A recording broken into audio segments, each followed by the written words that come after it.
So if you have a physical disorder, it's time to look at your emotional, your intuitive levels, your behaviors, your attitudes, and see where we can fix these things. Look like this at a very, very simple level. Sometimes we get ill because we think it's inevitable. Like if we have some disease in our family, we think that we are going to get it also. If we have been exposed to some germ or to some environment, a lot of people get ill because they're convinced they're going to get it. Sometimes an illness comes when it gets out of a situation which we need to get out. For example, a person has an accident or twists his foot when he can't go to office. It's because he needed the rest to go to office, or he couldn't confront something in the office. Or people get unwell when they need that love and attention, and they get unwell because they get the love and attention. And there's another category of people who've repressed their emotions all their lives, and they're in this conflict of whether to express their emotions or to repress them. This doesn't mean that disease is as simple as that. All it means is that whenever we have a disease, we need to look into the deeper levels of our being to understand what is going wrong. We need to see at our inner consciousness to see what is it that needs to be recognized, what needs to be acknowledged, what needs to be healed. Very often, the message is just to rest, to be with myself, to get away from this busyness, And so if I observe that period of stillness in my life, I need not get unwell, Now, science is now beginning to realize what philosophers have been saying for such a long time, that what we think is matter is not really matter. It's an essence or a force which is energy. So at the physical plane, what seems to be solid and separate, if we go into the molecules and the atoms and the subatomic particles and the sub-subatomic particles, we realize that we are just empty space. And that everything is energy. We're all energy, and we're all part of this energy field, and that is why we're all connected. And energy being energy, vibrates at different speeds. So energy is of different types, dense and light. Thought and feeling is a very lighter form of energy, and is very quick to change. Matter, like body, is a little denser form of energy. And one law of energy is that it attracts energy of a similar nature. So when I have a thought, say, of doing something, I want to do a painting, or an architect wants to make a building, or you want to bake a cake or something like that, I first form it at my thought level, so the blueprint is made. And another property of energy, because it attracts energy of a similar nature, the physical energy sort of pours in, and material or reality is manifest like that. Now, what is funny is that even if I don't actually do the deed, but I just hold a thought in my brain, I would still have energy manifesting at the material level. So if I think myself to be ill, I will get ill. If I think myself to be beautiful, I will get beautiful. So what it means is that whatever I think about most, whatever I believe strongly, whatever I expect deeply, whatever I imagine vividly, is what is going to happen. So if I think in a joyful manner, then I will attract people, experiences and situations that are joyful. And if I think in a other way, I'm going to attract people, experiences in that sort of a way. Now, we all know that psychological factors and emotionally charged behaviors like loving, caring, sharing, touching, and all these have enormous effect on our health to sort of underline the mind-body unity. But it does not go with the molecular model of health, where disease is either an order or disorder of certain molecules. And this concept actually came from the fact that we in medicine always felt that disease was out there. The success of antibiotics and immunizations always made us feel that there is an outside agent which is hitting us. So the other misconception is that there is only a single cause for a disease. All right? So if you have an infection, it means that the virulence of the bacteria and the susceptibility of the individual host were responsible. But we don't know why this bacteria called Streptococcus causes sore throat in one person and why it causes rheumatic fever in the other. Or why this virus produced hepatitis in this person and made the other person a carrier. So people said that let me look where I know to look. That means where? Either I look in the bacteria or I look in the body. They didn't find answers from the bacteria, neither did they find answers from the body, because what is the body? It's only not just the body, it's the mind too. So they were looking where they felt they could look. It's very, this Mullah Nasruddin story? He was once found on the road under a lamp, searching for something. So they said, what are you doing, Nasruddin? He said, I'm looking for a key that I've lost. He says, where did you lose it? He said, I lost it in my house. He says, why are you looking at here?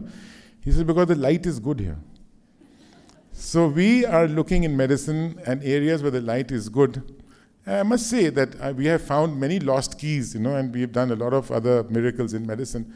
But the real problem is that, the keys seem to have lost in, in different places.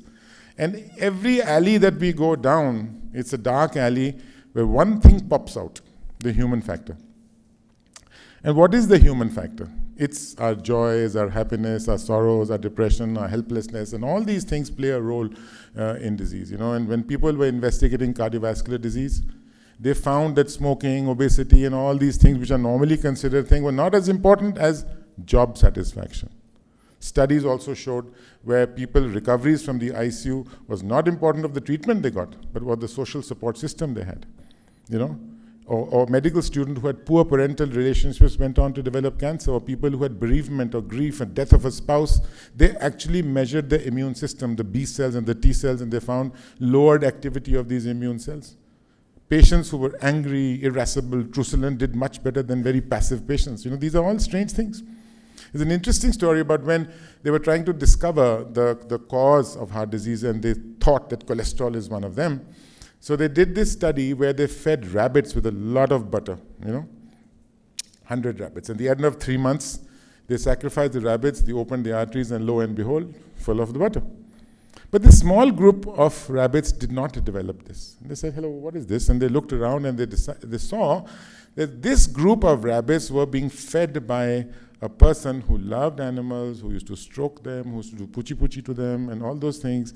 And these guys didn't develop it. They said, no, this can't be. Let's repeat the experiment. They repeated it. They got the same results. They ignored it. They just ignored it.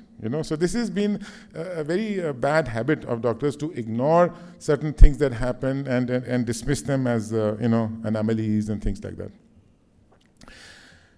Also, we must remember there are certain strong mental things with very, very prominent physical responses.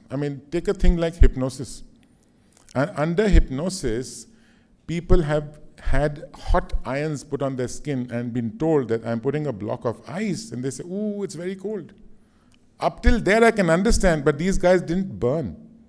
Now that is phenomenal. That means my mind thought that it was ice, and I didn't actually undergo the physical phenomena, and the reverse also happened.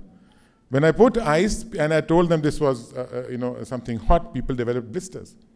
So human consciousness is traveling somewhere deep into ourselves. What about yogis who under voluntary control can stop their heart rate, they change their blood pressure.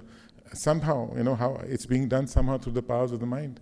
Even biofeedback. You know what biofeedback is? We suppose I can change, there are certain aspects in our body which are run by the autonomic nervous system. That means they're not under my control. If I walk into a hot room, my blood vessels will dilate so I can dispense the heat. If I walk into a cold room, the opposite will happen. If I'm dehydrated, my body will produce less urine and vice versa. So what biofeedback does is that it hooks up the person to a machine, and I'm supposed to concentrate on the temperature of my skin. And the temperature of my skin is delivered to me by this machine through either audio or visual stimuli.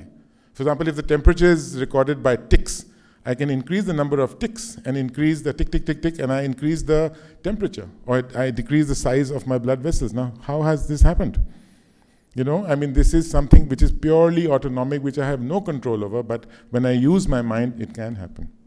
Or fire walkers, people who walk over burning coal and they don't burn.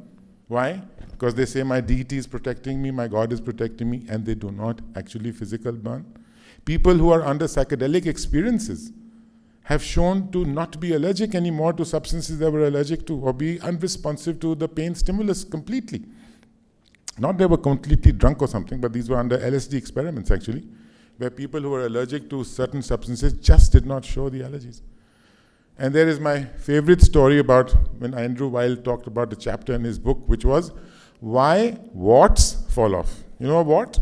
These little things that come onto your finger.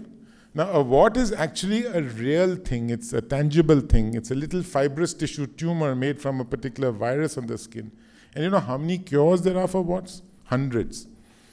घोड़े का बाल लगा दो, potato को रब करके under the moonlight light लगा दो, टमाटर लगा दो, भिंडी का पेस्ट लगा दो, and and what happens? All these cures work, and when they work overnight. You do this, tomorrow it's gone. And what do? We cut them, we freeze them, we do cryosurgery, we do chemosurgery, we X-ray therapy. Oh, वापस आ जाते हैं. So I don't see anything common in the healing except faith. That people had faith in what they were doing and they got better. Now faith, कहाँ से उठा? यहाँ से, दिमाग से उठा ना. So वहाँ से it traveled through to my finger. So my nerves are involved in faith. Otherwise, the transmission is not happening. The blood vessels of this little tumor have to stop. Otherwise, it won't fall. So my blood vessels are involved in faith. And the macrophages of my immune system at the microscopic level have to snip this tumor. Only then it will go. So my faith has activated my nerves, my blood vessels, and my immune system. Imagine if we could do this for bigger tumors. Imagine if we could. Why can't we? That means rather than ignoring this, we should just look as to what actually happened. So in medical school, why, besides the other things that we learned, we also learned that if you have a good diet, you have good sleep, you exercise well, you have your vitamins, you have your supplements, you go for regular checkups, you go for your pap smears, you go for mammographies, and you will not be unwell, right? Now, where I sort of trained was, people with a very low socioeconomic strata, and so they had poor diets, they couldn't exercise, they had addictions, they couldn't take the vitamins, they didn't have access to medical things. So I said, yeah, they're right, you're right, and this is what causes disease. But when I came into practice, I had a completely different set of people who, had all their vitamins, they had all their green juices, they had their personal trainers, they had access to all the fabulous tests and the fabulous hospitals, and yet they used to come with this huge laundry list of symptoms, this huge laundry list of complaints, and they just weren't feeling well, and then somehow when you saw their histories, you say, oh, ye test reh gaya, they should be very happy, acha reh gaya, theek hai. Ya ye tumhe navi, ye kya nikla hai, so they thought, acha ab nikal jayega kuch, but they never got well. So I thought that maybe I was asking the wrong questions, that their problems lie not in their medical records, but in their lives. So you ask questions about their relationships, about their jobs, did they have a calling, did they know a purpose in their lives? And I asked them, what is your disease telling you to do? What does your body need to heal? And the initial responses were, I think I'll cut down on my dose, I'll think I'll do this, I'll think I'll do this. But when I persisted, they said, I need to get out of this marriage. I hate my mother-in-law. My son needs to go to rehab because of a drug problem. I need to write my book. I need to do this. And I said, okay, then do it. Are you willing to do it? Do you have the courage to do it? No, they don't, because it is difficult. And there were some brave people who did do it. I must bring the example of my wife, actually. She ran a very successful export business, and one day she decided that she'd had it, and she sort of dropped everything and became a photographer, a travel writer, and things like that. And we have this wonderful home in the hills where she goes, when she's there, she never gets ill. The moment she comes to Delhi, her battery is discharged and bang, into problems again. Now, she's a very evolved person, and she knows, she knows that this is what is happening. So she says, okay, I'll just go off and I'll get well. So then we started looking at, spontaneous healing, stories from all over, and my own personal thing started to show these stories, and that people who got well from serious conditions like cancer, lupus, multiple sclerosis, autoimmune disease, and even minor diseases, or regular diseases like thyroid disease, hypertension, diabetes, they all got well because they believed in themselves, they believed in something. When Roger Bannister ran the 4-minute mile, that he ran a mile under 4 minutes, nobody in that time felt that any human being could actually do the mile under 4. But ever since that was done, everyone believed it could be done, and there were thousands of people who've done it.